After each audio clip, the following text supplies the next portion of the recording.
La première fois que Jean-Paul Belmondo a endossé le rôle de papa remonte à 1953 lorsque sa petite fille Patricia arrive dans la famille alors qu'il n'est âgé que de 20 ans.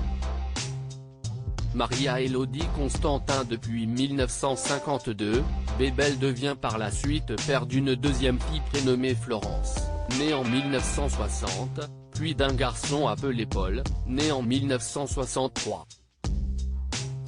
5 ans plus tard, l'acteur divorce de son épouse puis rencontre en 1989 sa seconde femme Nathy Tardivel alors qu'il assistait à un match à Roland-Garros. En 2003, il devient papa d'une petite fille prénommée Stella. Il a alors 70 ans.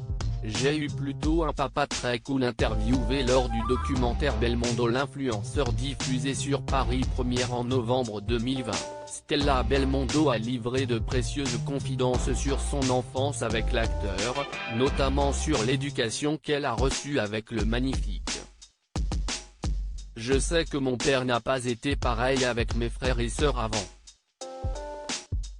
Je sais qu'il était beaucoup plus strict.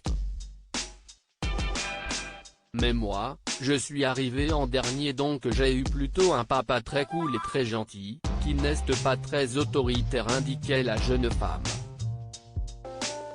Des propos repris ce jeudi 23 décembre 2021 par Gala. Le magazine avance que Stella Belmondo est sur le point de partir s'installer en Grande-Bretagne pour suivre son cursus universitaire.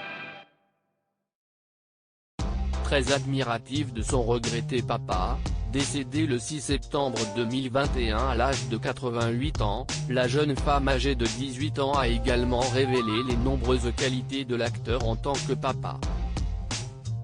Je pense qu'il a eu beaucoup d'influence sur moi, déclarait la fille de Nathy, et ses traits de caractère qui m'ont le plus inspiré sont l'amabilité, la joie de vivre et le courage. Son fils Paul, interviewé par l'équipe en décembre 2021, a également révélé l'un des traits de caractère de leur papa. Avide de liberté, l'acteur a toujours mis un point d'honneur à laisser ses enfants choisir leur carrière et leur futur sans jamais les influencer. Ancien coureur automobile devenu consultant F1 pour Canal+, Paul confiait ainsi, « Il ne m'a jamais fait sentir de peur, ni de contrainte. Il m'a toujours laissé faire ce que je voulais, seul. Il ne s'en est pas mêlé.